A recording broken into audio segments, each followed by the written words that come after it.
Judge O'Hare, it's good to see you again here. Let's talk about these voting locations. On the surface, not being, part of this with a dog in the fight here, this looks like another attempt to reduce voter access. The November general election obviously creating a lot of interest, especially at the top of the ticket.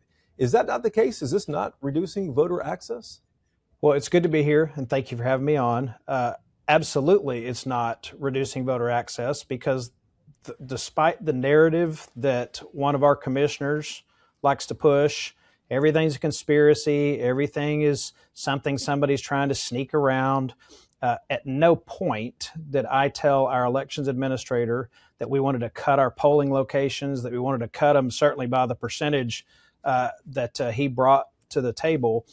And if you paid any attention to the commissioner's court meeting, I was the first one out of the box to say, this is way too low. We got to fix this. So the narrative that has been pushed by my opponent, by this commissioner, who has repeatedly smeared our sheriff, our DA, our county administrator, our budget director, our elections administrator, me. This is all she knows how to do. And then the unfortunate part is she puts out that this was some Republican Tim O'Hare-led effort, and many people in the media run with it. And so, Jason, just to put it into perspective, it's not like I haven't been around politics for a while. And, the notion that I could somehow direct the elections administrator to cut polling locations by 40% and nobody would be bothered and nobody would be upset and we could just sneak that through. You'd have to be silly to think that for 1 second. And at the end of the day, Tarrant County is majority Republican. So cutting polling locations is not just Democrat polling locations. There's Republicans that don't have places to go either. The number was too low. On the early voting, that was reasonable. If 3, 4, 5 get added, I'm fine with that. On the actual election day polling locations, I was shocked at how low the number was. So we sent him back to the drawing board. So this is way too low. You got to fix this.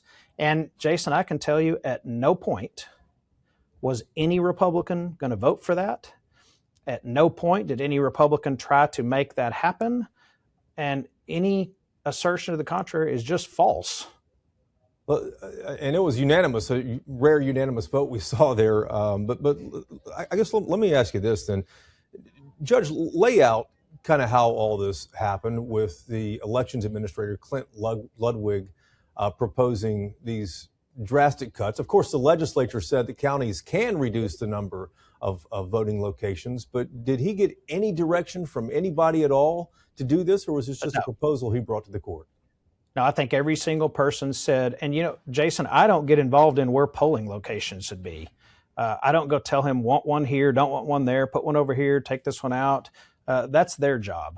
I've got plenty of things to do here running the county, cutting taxes, dealing with the budgets, working on getting crime down, which it has. So he brings a proposal. Now, he explained during the court meeting how he came up with his proposal.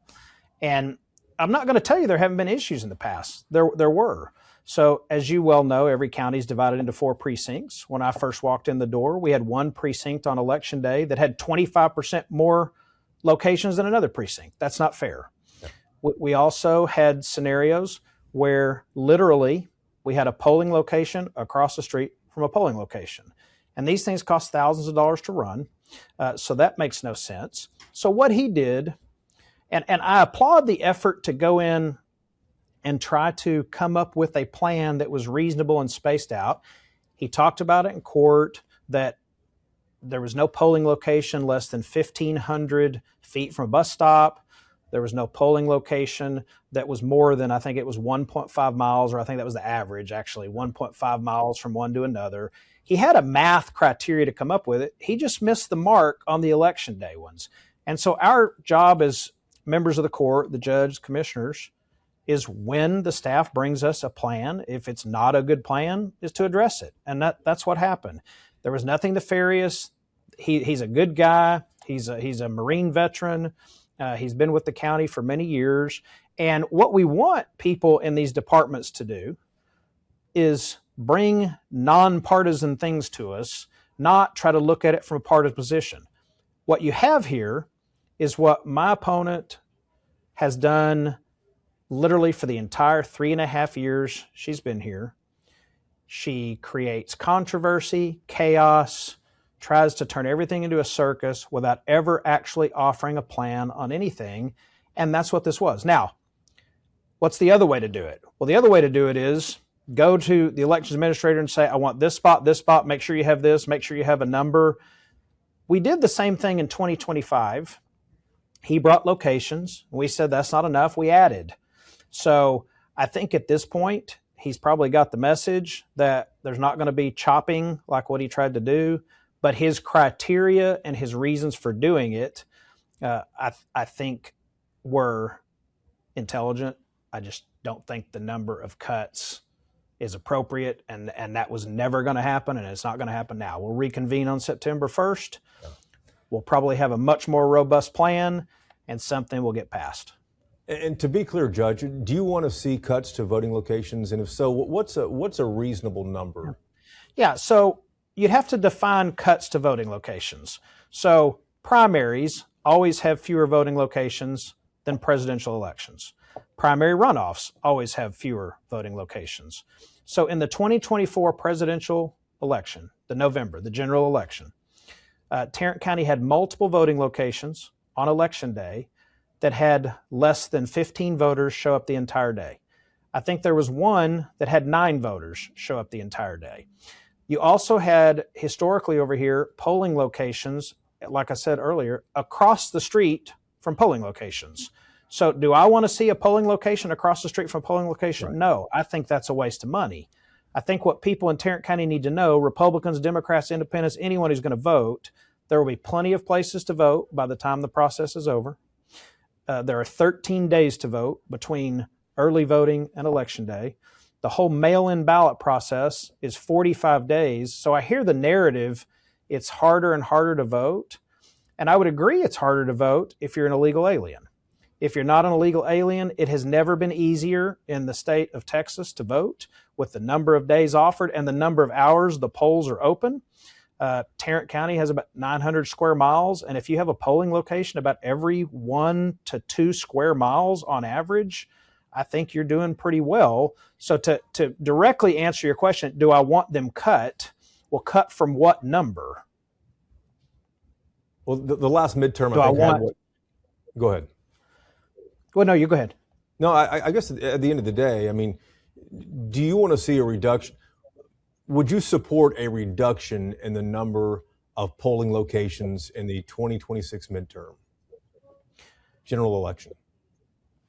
And a cut from the 22 midterms, from the 24, because there will be more than there were in the primary. There will be more than there were in the constitutional amendment election. So 2018 midterms, the last time President Trump was in. 2018 midterm, I mean, that's apples to apples there. Okay, so let's say 22 midterm. 22 midterm, we were back to the polling location across the street from polling location. Literally, You could be in the parking lot of one location, walk about 30 feet, and be in the parking lot of another location. So do I want to repeat that? No. The way you're asking, do I want it cut? Well, I don't want to waste money by having 2 locations right next to each other. If that ends up being 300, great. If that ends up being 284, great. If it ends up being 312, I want it to be equally spaced amongst precincts, equally spaced throughout the county. I want everybody to be able to get to a poll easily, and I have zero doubt whatsoever that that's exactly what will happen for the 26 midterms. It's exactly what happened in the 24 midterms when I was in office, and it's exactly what happened in the 25 constitutional amendment and special SD9 election. So there's no number of voting locations you're set on? No, and I don't know how you would do that. There's also laws that have been passed by the legislature that make it a little more difficult to find the locations. And, some of these locations, they don't want to be open for 12 days. A lot of churches have said we can't accommodate all this equipment for certain numbers of days. There used to be way more churches that would do it than there are now. So the other issue is you got to have doors that are locked and secure by state law. Some of the places that traditionally have had voting locations have said, we don't have the locks, we can't do it. So they're actually looking at elections, at talking to some of these places to say, what if we put locks in for you? Would you be willing to let us do that? And ultimately, he'll bring back a plan for the September meeting. It'll be out there for the public to see at least a week in advance. It wouldn't surprise me if the one he comes back with passes. It wouldn't surprise me if the one he comes back with, they're still added to it. I think the most important part about it is, will there be plenty of places for people to vote with ease of access? And there is zero doubt in the world that that's what's going to happen. All right, stand by just a second here, Judge. Sure.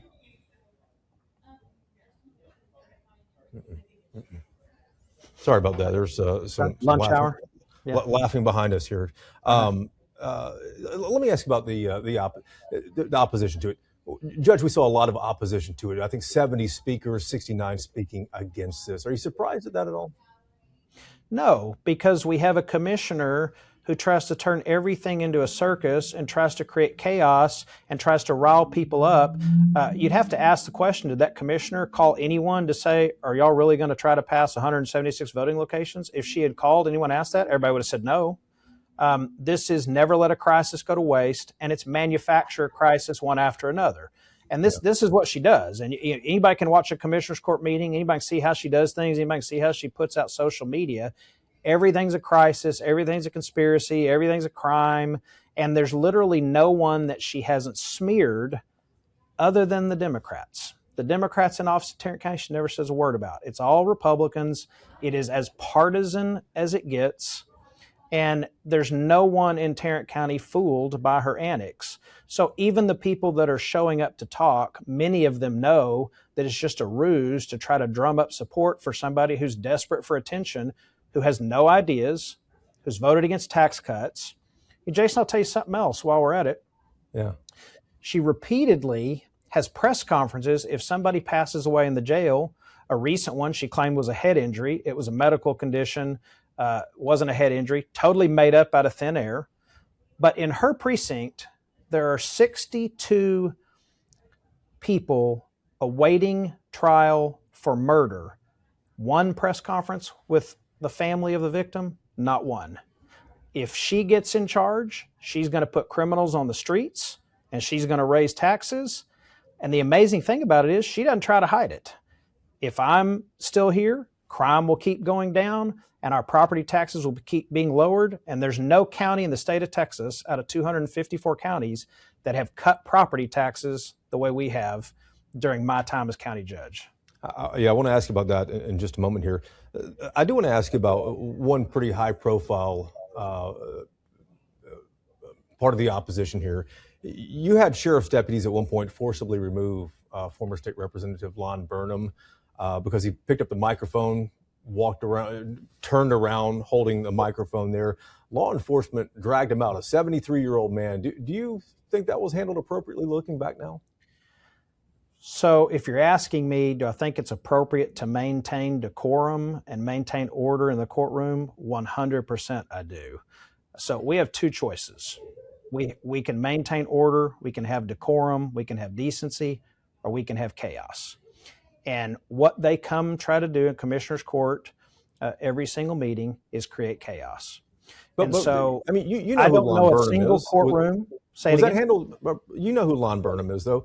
Was that handled appropriately? Do you think, looking back now, whether it's from law enforcement, whomever it may be? I mean, it was quite striking to see law enforcement have to, each hold an arm and a leg to actually drag him out. Well, and I guess you'd have to ask, why did they have to hold an arm and a leg? So what he does pretty much every time that he comes to court is he purposefully defies the orders of the presiding judge. So you have one person in charge, it's the county judge, in terms of running the meeting. So I'm the presiding officer. He tries to agitate. The last meeting, he was there. His time was up. I usually politely say, your time is up. He keeps going. I say, your time is up. And he keeps going on purpose because he's trying to create a scene. And so many people come trying to create a scene, but the overwhelming majority of people are polite, are decent, have their voices heard. We've probably had 3,000 or 4,000 speakers come through there since I've been there, and probably 98% of them are polite and respectful and follow basic decency. At the end of the day, there's no courtroom in America. There's no city council chambers in America. There's no school board hall in America. And certainly there's no state house, state senate, legislature where you can go in, scream at the top of your lungs, yell out foul words, do anything and everything you want. Ultimately, we have to maintain order. We have to maintain decorum.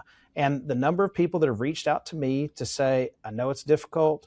Please keep doing that. You cannot let the mob rule.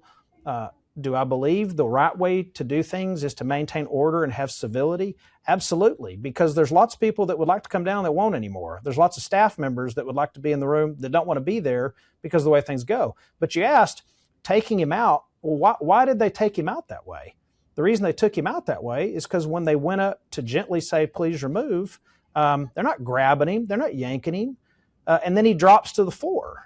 So is the right way to handle it, let him stay on the floor for the rest of the meeting? Let him disrupt the meeting again? What do? Wait, sit there, stop the meeting, stop everybody that's there on county business, and just wait till he decides to get up off the floor? I mean, ultimately, you have to maintain some decorum and some order to run a meeting, and that's what we do. Judge, let's talk about the budget coming up September the 1st here. It's closing in. We've seen cities all across the state in the red. Tell us where Tarrant County's budget is going to fall for the next fiscal year. Yeah, well, so for the last 3 years, we have put together the largest property tax cuts in the history of Tarrant County. We've put in homestead exemption for the full 20% allowed by state law. We've done that both on the county budget and the hospital district budget. As you know, the Commissioner's Court of Tarrant County sets the tax rates for the county and the hospital district. Prior to this year, we have cut $81 million out of the operating budget, and we have done that while also giving our employees a 3% merit increase, which is what is the norm every year. Some years they didn't get it before I got here. They've gotten it every year. And for our law enforcement officers, we have given them the largest increases they've ever had in Tarrant County's history. We've built a new law enforcement training academy, and we are managing the budget in a business-like manner and providing real tax relief for property taxpayers. Now, you know this, lots of elected officials like to play the game where they cut a tax rate and the tax rate goes down, but then you still pay more to that government entity for your home or your business than you did the year before. What we have done is put in actual tax cuts below the no new revenue rates plus the homestead exemption to give taxpayers real savings. The number so far is up to $1 billion in property tax savings. But now the budget moving forward, I anticipate we will go below the no new revenue rate again on the county. It won't be quite as big a drop, but it'll still be below the no new revenue. It'll still be a tax cut.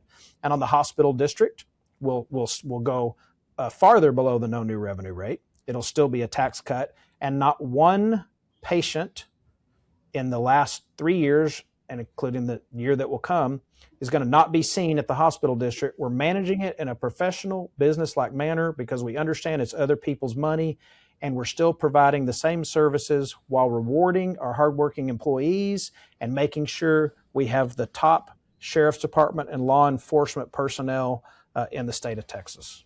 And Judge, you'll still be able to give those raises next fiscal year also, you think? Absolutely. Absolutely.